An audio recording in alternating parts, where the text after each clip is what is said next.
Hello hello les amis, j'espère que vous allez bien. Dans cette vidéo, je vais vous présenter différents sites et applications liés à Vivi. Quand on est un utilisateur de Vivi, c'est sympa d'avoir des outils statistiques notamment pour nos futurs achats et puis pour voir un petit peu les tendances du marché. Donc c'est ce qu'on va voir ici. Tous les liens des sites dont je vais vous parler dans cette vidéo, vous allez les retrouver justement sous la vidéo dans la description. Comme ça vous évitera d'avoir à chercher.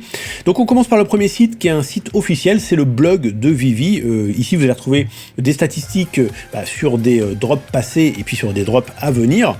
Vous allez notamment avoir la date de sortie des futurs drops avec l'heure, des petites descriptions, il y a des vidéos, s'il y a une animation il vous la présente, et puis surtout voilà des statistiques hyper importantes comme le prix du drop, le nombre d'éditions, la rareté, le type d'édition, etc., etc. On vous indique aussi le nombre d'éditions qui ont été mis de côté pour des partenaires Vivi, donc qui ne sont pas mis en vente. Donc voilà, un petit blog sympathique que moi je suis assez régulièrement. Dans la continuité, on a le Twitter de Vivi. Alors évidemment ça reprend certains contenus partagés sur le blog, mais des fois il y a des choses un petit peu exclusives aussi, donc c'est bien de le suivre. Et puis surtout vous avez des statistiques qui peuvent être intéressantes pour anticiper un petit peu la tendance, voilà, si un collectible peut vraiment cartonner ou pas. Par exemple, vous voyez que sous cette petite vidéo de présentation du collectible Hulk, vous avez le nombre de commentaires, vous avez le nombre de retweets, vous avez le nombre de likes, vous avez le nombre de vues. Donc vous pouvez comparer avec d'autres collectibles, et comme ça vous pouvez voir un petit peu ceux qui sont les plus prisés, les drops qui risquent d'avoir plus de succès par rapport à d'autres. Vous voyez qu'ici il y a beaucoup moins en termes de statistiques. Ok, donc ça c'est le Twitter de Vivi.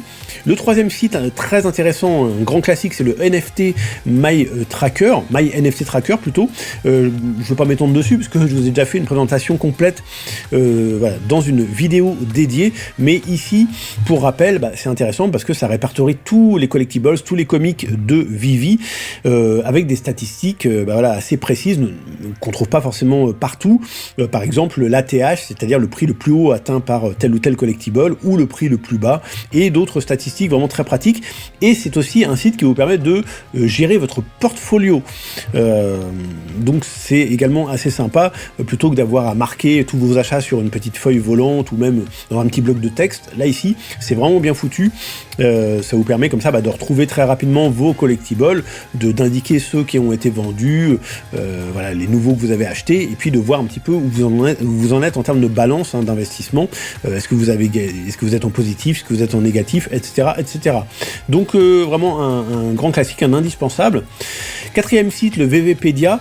Alors évidemment si vous êtes un assidu de Vivi, ça va pas trop vous servir, mais si vous débutez, ça peut vraiment être très pratique pour certains termes voilà, qu'utilisent les gens de la communauté Vivi, puisque dans toutes les communautés, voilà, on a souvent des petites expressions comme ça particulières. C'est pareil pour Vivi. Et comme c'est lié à la blockchain, on retrouve des expressions liées à la blockchain. Donc si vous n'êtes pas familier avec tout ça, eh bien ça va grandement vous aider, ce petit glossaire. Vous voyez, il y a des termes comme airdrop, comme flip, voilà, ce genre de choses qui sont pas forcément évidents au départ quand on connaît pas. Alors c'est en anglais, mais bon, bien sûr vous pouvez facilement voilà, faire un copier-coller dans un outil de traduction comme Google Traduction ou DeepPL pour avoir la traduction. Donc voilà, ici il s'agit du site Vivipedia, très sympa, pour connaître les termes inhérents à Vivi. Ici, on est sur EcomiWiki 3.0, qui est un outil statistique également, mais vous voyez qu'une présentation un petit peu différente, façon plateforme crypto. Si vous êtes familier avec ça, ça devrait vous parler. Vous voyez que ça permet de voir les variations de prix directement, voilà, en un seul coup d'œil. On voit les montées de prix, les descentes, les stabilisations, et on a des indicateurs, comme sur les plateformes crypto, ou comme sur les outils dédiés aux crypto. On peut comme ça, voilà, utiliser des indicateurs comme le RSI, etc. Et ça permet d'anticiper potentiellement même certaines tendances. Donc également un incontournable, EcomiWiki 3.0, ça marche bien, j'y vais assez régulièrement. Ici, on n'est pas sur un site qui est véritablement dédié à Vivi à la base, mais ce qui est intéressant sur cette page spécifiquement, que encore une fois je vais vous partager dans la description sous la vidéo, enfin le lien en tout cas. Ce qui est intéressant, c'est qu'on a ici un classement des collectibles les plus convoités, voilà, les grails, les blue chips, etc. Ce classement a été établi via des personnes qui sont dans la communauté Vivi. En fait, il y a 4 tableaux qui ont été soumis, hein, ces 4 tableaux là ici, et la moyenne de ces 4 tableaux nous donne celui-ci, le premier que vous voyez à l'écran. Donc c'est intéressant si vous débutez aussi pour vous repérer un petit peu dans l'application, voir vraiment les collectibles qui sont assez mythiques, hein, et voir un petit peu leur classement. Et ce qui est doublement intéressant, c'est que vous pouvez remixer cette liste, hein, vous cliquez sur ce bouton, remix this list, et vous pouvez changer l'ordre voilà, des collectibles si vous le souhaitez, si ça vous plaît pas, et vous pouvez même repartir de zéro et créer votre propre liste. Vous pouvez même créer votre propre liste avec vos collectibles, ceux que vous avez achetés, ceux que vous possédez, puisque c'est le principe de ce site, la Tier Maker, de vous permettre de créer comme ça des classements de manière assez simple. Ok. Ensuite, on passe à Vivi X Tracker, un autre outil statistique mais différent de ce qu'on a vu précédemment, puisque ici c'est plus global, c'est sur le nombre de vendeurs, le nombre d'acheteurs, le nombre de portefeuilles. Voilà, il y a tout un tas de statistiques vraiment un peu globales au niveau de la plateforme qui permettent de voir un petit peu la tendance, hein, voir justement s'il y a une reprise des ventes ou si au contraire, voilà, globalement, il y a moins d'utilisateurs. C'est toujours intéressant de savoir un petit peu ce qui se passe véritablement sur la plateforme, et cet outil, pour ça, il est assez pratique. Après, on a le Vivi Market, un autre outil de statistique, mais un petit peu différent, notamment de My NFT Tracker ou de Ecom-Wiki, puisque vous voyez que la disposition n'est pas la même. On a un petit peu tout sous les yeux directement, là ici, hein, les prix, voilà, les variations de prix sur 1 jour, 3 jours, 7 jours, les raretés, le nombre d'éditions, la date de sortie, les quantités, etc. etc. Et puis, on a des options de fil qu'on ne retrouve pas forcément partout.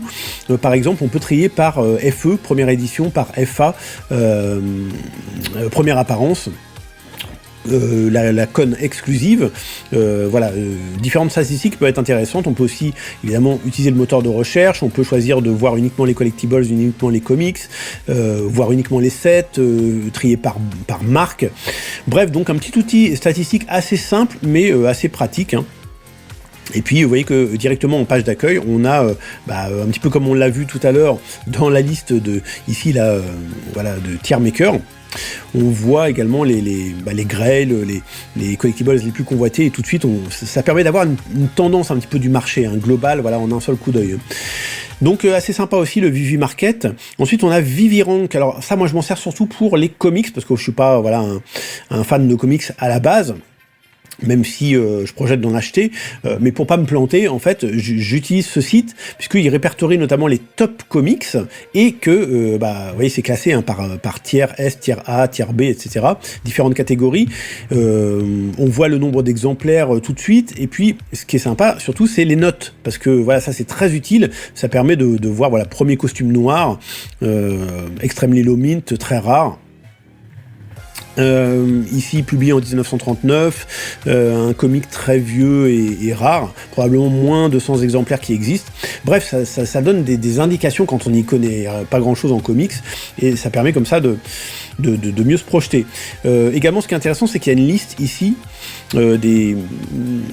voilà, du classement un petit peu en physique, c'est-à-dire comment on se repère par rapport au mint, hein, c'est-à-dire qu'un très bon classement, ça va représenter 0,5% des exemplaires. Les premiers 0,5% en fait. Ça vous donne une indication. Moi souvent, pour les collectibles, par exemple, quand j'achète un collectible, j'essaie de me fixer à peu près 10%. J'essaie de me fixer à peu près 10%, c'est-à-dire que si alors là c'est pour les comics, mais c'est un petit peu le même principe, enfin, c'est depuis que j'ai vu ça que j'utilise ce principe, c'est-à-dire que par exemple, si j'ai un collectible qui a 2000 éditions, moi j'aime bien être dans les 10%, c'est-à-dire avoir une édition qui est au maximum la 200, et voire en dessous. Bref, donc ça peut vous servir également pour faire vos achats de comics, et puis sinon, il y a aussi une section un peu communautaire, un petit peu particulière pour ceux qui disposent de certains collectibles. Par exemple, si vous avez le Vivi logo, ou si vous avez le Miles Morales, ce genre de choses, vous pouvez rejoindre des groupes, hein, vous pouvez les contacter et rejoindre ces groupes. Ça peut vous donner potentiellement peut-être des avantages. C'est des groupes assez fermés, on va dire, hein.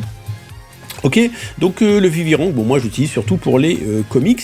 Ensuite, on a le Vivi Setlist que j'utilise très fréquemment parce que moi j'aime bien cette disposition comme ça, voilà, sous forme de ligne comme ça. On a les collectibles et les comics, les sets, etc. Vous voyez qu'ici on peut trier hein, par différents types, différentes catégories. Donc ils sont représentés voilà, les uns sous les autres.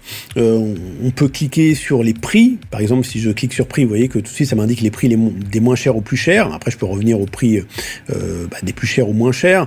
Je peux trier sous 24 heures. On a également les points MCP. Ça c'est vraiment utile hein, si vous voulez voilà, comme ça faire en sorte d'avoir plus de points pour le programme MCP qui va arriver normalement très prochainement. Ben, vous pouvez optimiser ça avec ce site et puis vous pouvez classer par saison, vous pouvez classer par type de set, mais surtout par rareté. Alors je sais plus où c'est. Ah oui, c'est parce que là on est dans les sets, mais si je vais dans les collectibles, on a d'autres. Là il veut pas, ça bloque. Ouais, il y a un petit bug, peut-être dû à mon logiciel de capture, mais vous verrez que si vous allez dans la section collectibles, voilà, ça marche, vous aurez accès à des choses supplémentaires, des tags, les différentes raretés. Par exemple, là, je pourrais classer uniquement en peu commun. Alors je vais enlever les secrets rares, voilà, il va me laisser uniquement les peu communs, voilà que c'est très rapide. On peut classer par édition, prix, etc. etc. Donc vraiment super pratique pour faire des recherches pour nos futurs investissements. Et pour finir, eh bien, je vous parle d'une application qui, par contre, je ne sais plus si, elle fonctionne sur Windows, parce que sur Android. J'ai eu un petit moment d'hésitation parce que je sais qu'il existe une autre application que je vous présente pas ici, qui est valable uniquement pour ceux qui ont des produits Apple. Donc comme moi c'est pas mon cas, je me suis plutôt tourné vers ce site VMate, qui est également un outil statistique, mais un petit peu plus poussé que les précédents, que MyNFT Tracker, etc. Puisque ici je crois qu'on peut même faire des recherches par mint, hein, par numéro d'édition, par numéro de série. Bon, à voir vraiment sur la plateforme, il me semble qu'il y a des fonctionnalités comme ça qu'on trouve vraiment pas ailleurs. Par contre, si vous voulez avoir accès à ces fonctionnalités, c'est payant, il y a un abonnement, je crois, voilà. Je crois qu'il y a aussi un forfait gratuit. Bon, moi je me contente de MyNFT Tracker, mais si vous voulez aller plus loin, c'est pour ça que je vous présente celui-ci, ça peut vraiment être intéressant d'installer VMate. Voilà les amis, j'espère en tout cas que cette petite présentation vous aura plu. Je vous rappelle que tous les liens dont je vous ai parlé dans cette vidéo, vous les retrouvez dans la description juste en dessous. Si jamais vous avez apprécié cette vidéo, n'hésitez pas à la liker, à la partager tout autour voilà, de vos amis sur vos réseaux. Et si vous avez des questions, comme d'habitude, vous m'en faites part dans la section des commentaires située juste en dessous. Et quant à moi, je vous retrouve très bientôt pour un prochain tuto. Et d'ici là, portez-vous bien. Ciao, ciao.